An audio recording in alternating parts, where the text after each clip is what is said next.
kilometers of canal. Amsterdam is known for being friendly, open-minded, and progressive. It's a popular place to visit and do business. Just think, in a population of only 800,000 people, you can meet 170 different nationalities. This area's rich history adds a sparkle that's never far below.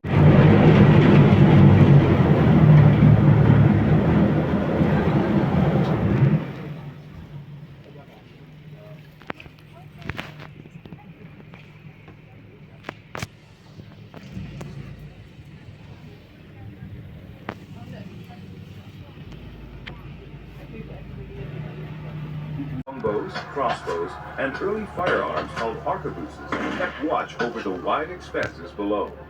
The tower's white spire and clocks were added a century later. They were designed by Hendrik de Keyser, an architect whose work can be seen around Amsterdam, and who you're certain to hear more about on this cruise.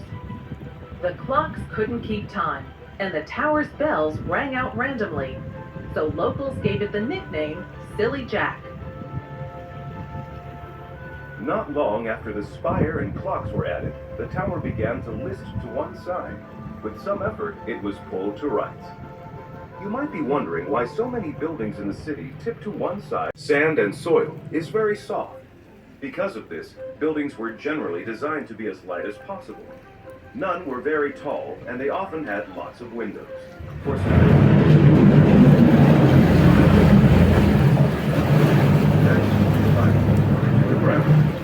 But if these piles were exposed to the air, they began to rot, and the buildings they supported sank and shifted. Today, water levels in and around the city are carefully controlled to minimize rotting. When new piles are needed, they're made of concrete. Still, you'll see many a house with a sideways tilt. The Monte van Storen was a place where sailors gathered before setting out to sea. The journeys were long and difficult, and not everyone returned. Legend has it that the women who loved them also came here to say goodbye, perhaps forever.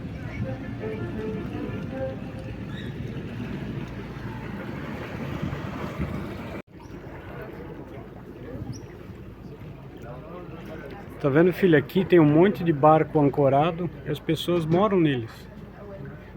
São barcos casa, entendeu? Tem um monte. And everybody happy on that boat because it's the only boat in Amsterdam where you can smoke marijuana. It's called the smoke boat. You will see it passing here on the left hand side.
We are now in the Amstel River.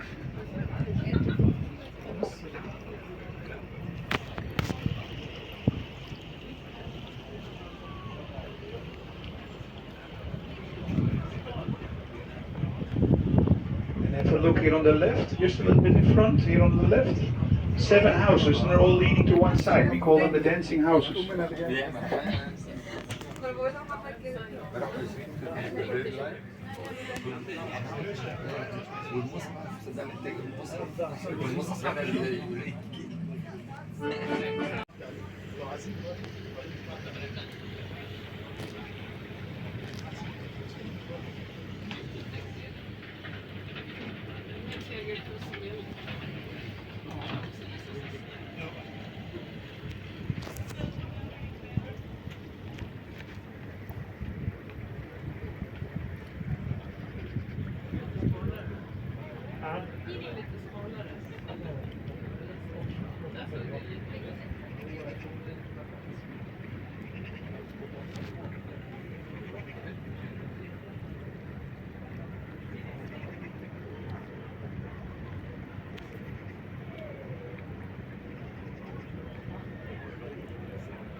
I take you now to the Amstel Hotel. It's this big building.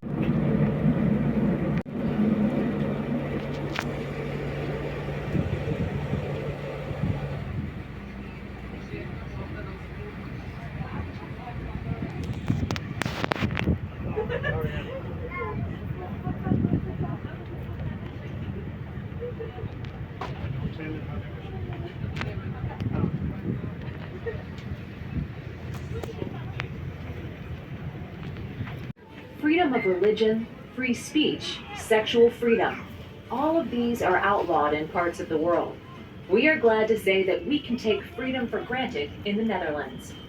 Dutch television and radio broadcast frank discussions of drugs, euthanasia, and body The building for constructing and arming warships of the Dutch Republic with cannons and other weapons. A replica of a trade ship called the Amsterdam is now docked outside the museum, giving insight into just how small and cramped sailing conditions were. The building was renovated and reopened in 2011. A beautiful domed glass roof was installed over the spacious inner courtyard. The roof is shows on an old map. After dark, hundreds of tiny LED lights blink on, creating the illusion of a starry night. The museum is well worth a visit and contains shipping and sailing artifacts and collections of maps, weapons, model ships, as well as paintings of naval officers and dramatic sea battles.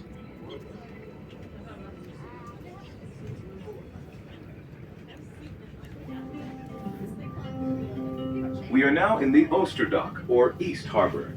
It was constructed at the beginning of the 19th century. The tall, green ship-like building is NEMO, the Children's Center for Science and Technology. With lots of interactive exhibits, it's a popular place for families. As much as it looks like a ship, that wasn't the original intention.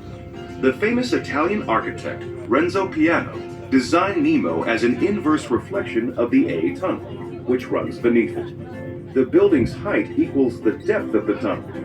NEMO gets its green color from the oxidated copper that covers its walls.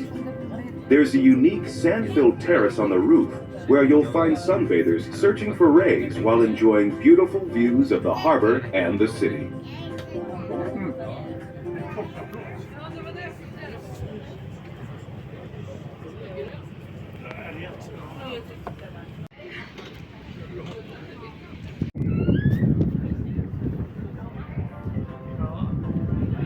To our right is Amsterdam's library, the largest in the Netherlands.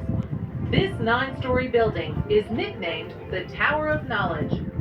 You can catch another great view of Oosterdock and the city from its top floor cafe. Just past the library, there's a large, brightly colored building floating in the harbor.